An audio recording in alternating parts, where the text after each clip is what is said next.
Muli na naman gumawa ng ingay si Marian Rivera matapos itong i-post ang kanyang pangalawang TikTok video na sumasayaw. Matatandaan na nito lamang nakaraan ay nagtrending sa social media si Marian Rivera matapos niyang i-post ang kanyang TikTok video na kung saan sinayaw niya ang kantang Price Tag ng Hollywood singer na si Jessie J. Ang TikTok video nga na ito ni Marian Rivera ay meron ng 84 million views at 9.4 million likes sa kasulukuyan.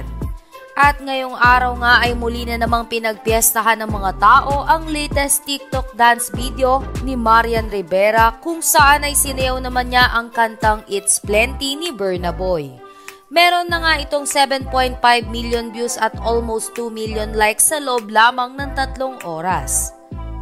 Hindi nga makakailan na si Marian Rivera ay isa sa mga pinakasikat na personalidad dito sa Pilipinas. Kaya naman ang mga ganitong klaseng update ay talaga namang inaabangan ng kanyang mga tagahanga. Narito ang latest TikTok video upload ni Marian Rivera na humakot uli ng million views at likes sa loob lamang ng ilang oras.